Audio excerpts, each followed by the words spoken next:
Assalamualaikum warahmatullahi wabarakatuh. Selamat pagi, salam sejahtera bagi kita semua. Dewan juri yang saya hormati, izinkan saya untuk memperkenalkan diri. Saya Marsha Dewi Andini dari Kabupaten Demak sebagai pembicara pertama dari tim oposisi dan juga akan menyanggah gagasan dari tim afirmasi. Dengan mosi pada hari ini, Dewan ini akan mewajibkan kandidat politik untuk lulus tes kompetensi politik agar dapat mencalonkan diri. Dalam banyak sistem demokrasi, proses pencalonan politik sering kali terbuka bagi siapa saja tanpa standar kompetensi yang minimum. Hal ini menyebabkan banyak kekhawatiran bahwa kandidat yang tidak memiliki skill dan kemampuan terhadap sistem pemerintahan dapat terpilih dan memegang kekuasaan yang penting. Mosi ini mewajibkan tes kompetensi politik bagi kandidat tampak seperti upaya untuk meningkatkan kualitas politik. Namun, di balik itu tersimpan resiko besar seperti pembatasan hak konstitusional warga negara. Tes kompetensi, meskipun bertujuan baik, tidak bisa menjadi satu-satunya tolak ukur kelayakan seseorang untuk menjadi seorang pemimpin. Kecerdasan politik tidak selalu diukur dari seberapa baik seseorang dalam menjawab soal, tetapi dari keberpihakan kepada rakyat, pengalaman, kemampuan. Lebih jauh lagi, kewajiban tes membuka celah untuk penyalahgunaan kekuasaan. Tes ini berpotensi digunakan untuk menyingkirkan kandidat yang berasal dari golongan bawah, golongan minoritas, ataupun golongan yang tidak disukai oleh para petinggi negara. Akhirnya, demokrasi akan hilang karena rakyatnya tidak lagi bebas memilih siapa yang akan layak menjadi seorang pemimpin. Maka, saya dengan tegas menolak mosi ini. Karena pada akhirnya kualifikasi terbaik seseorang pemimpin bukan ditentukan oleh kertas ujian, tetapi kepercayaan oleh rakyat. Terdapat poin-poin penting mengapa saya menolak mosi ini. Yang pertama, mosi ini bertentangan dengan prinsip demokrasi. Banyak yang kita tahu, demokrasi menjamin hak setiap warga negara untuk mencalonkan diri dan terpilih tanpa syarat yang diskriminatif.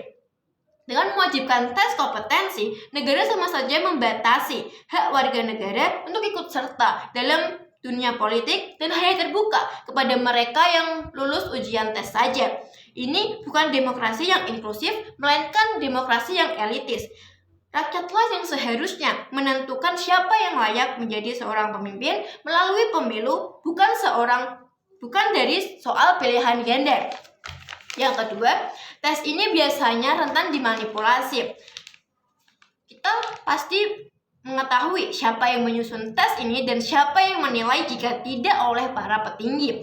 Tes kompetensi bisa disusun sedemikian rupa untuk menggagalkan kandidat tertentu, terutama dari golongan minoritas atau golongan bawah. Ini membuka peluang manipulasi dan menjadikan tes sebagai alat politik, bukan instrumen yang objektif. Alhasil, proses pemilu menjadi sangat tidak adil.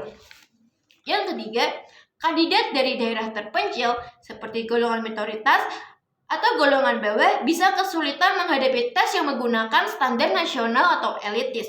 Akibatnya, suara-suara yang berasal dari akar rumput akan semakin tidak terdengar oleh pemerintah. Padahal, merekalah yang paling memahami kebutuhan masyarakat lokal. Tim Pro mengatakan bahwa masalah utama demokrasi saat ini adalah krisis kepercayaan publik terhadap pemerintah dan bahwa tes kompetensi serta pengalaman adalah solusi. Saya dari tim kontra sepakat, namun saya tidak sepakat dengan solusi mereka. Kenapa? Banyak politisi yang terlihat kompeten secara teknis, namun mereka masih melakukan aksi korupsi dan mengkhianati kepentingan rakyat, yang artinya tes tidak bisa mengukur moralitas, niat baik, atau keterlibatan politik. Maka ujian kompetensi bukanlah jawaban atas masalah etika dan integritas yang menjadi sumber utama ketidakkepercayaan rakyat. Bagaimana solusinya? Solusinya adalah daripada menyaring calon melewati kertas ujian, lebih baik negara meningkatkan pendidikan politik bagi masyarakat umum. Ini akan membuat pemilih lebih cerdas dalam memilih dan memaksa partai menampilkan calon-calon yang memiliki kualitas yang baik. Banyak pemimpin hebat berasal dari latar belakang non-akademik atau tidak memiliki pendidikan yang tinggi, tetapi mereka memiliki karisma, pengalaman, dan koneksi yang kuat dengan rakyat. Tes berbasis teori tidak bisa mengukur kemampuan-kemampuan ini. Makalah dari itu, Indonesia sebagai negara demokrasi menggunakan pemilu yang dimana hal tersebut merupakan pilihan rakyat. Fungsi utama pemilu adalah memberikan kekuasaan kepada rakyat untuk memilih dan menilai siapa yang mereka anggap kompeten. Jika rakyat merasa seorang kandidat tidak layak, mereka tidak akan memilihnya.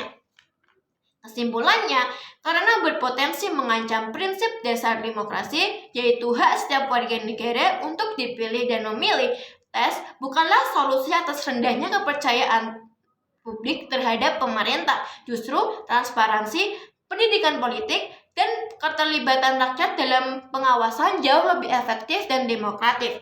Kami menilai bahwa solusi dari tim afirmasi justru keliru dan dapat membahayakan partisipasi politik rakyat. Demokrasi yang sehat bukan tentang menyaring siapa yang lebih baik maju, tetapi tentang memberi kesempatan setara dan membiarkan rakyat sendiri yang menentukan. Sekian, terima kasih. Wassalamualaikum warahmatullahi wabarakatuh.